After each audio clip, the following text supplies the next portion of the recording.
I feel like a beginner again in my Japanese. I think that this is a very important feeling when it comes to getting the maximum progress that you can with whatever hours you're studying. Basically, you can even stop getting progress and get stuck at some level if you don't prioritize feeling like a beginner. I'm Ivan. I have been studying English for 3+ years, Japanese for 16 months, and as a Calisthenics athlete, I want to help language learners who struggle with discipline and getting consistent. Why you should feel like a beginner most of the time? When you feel like a beginner, it means that you're literally getting out of your comfort zone, and we literally all know that getting out of our comfort zone every day, even if it's for 2 hours or 3 hours, will make us have more results in your life, in your language learning, in whatever thing that you can think about. So if you have a couple of months learning Japanese, you know that when you started, you literally were getting very fast progress. So in less than 1 month, you got to understand that piece of content you were struggling with, which is just very fast progress. But now you're not getting that same progress that you were getting when you were a beginner, and that is because you're not putting the same effort that you were putting when you were a beginner, because it doesn't feel like effort anymore, like you actually are in your comfort zone. And because of that same thing, you are not getting the same results that you could be getting right now. You can think that this is not really necessary, and I mean, if you're learning Japanese the chill way, I mean, you should probably not be watching this video. But if you want to get really fast progress to the point of like getting that work that you want, that scholarship that you want in less than 3 to 6 months, then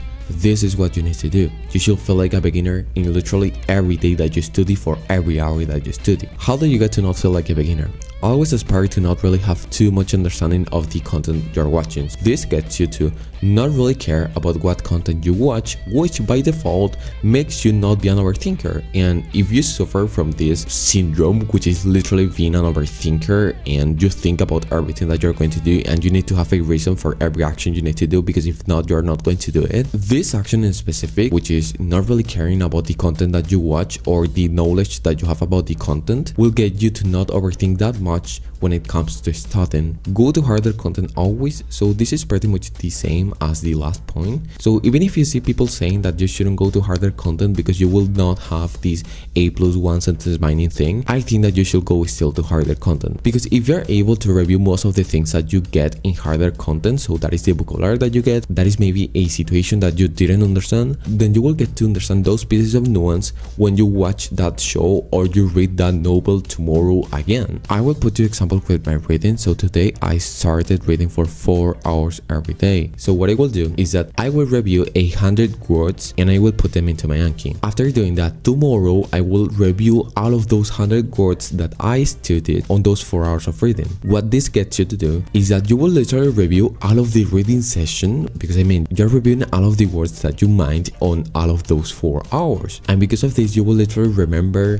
when it is that you mined that word and at what context you mined that word, which is very good, because the next time that you go to do your reading session or your immersion session, you will understand a lot more, especially if you are doing the same content every day.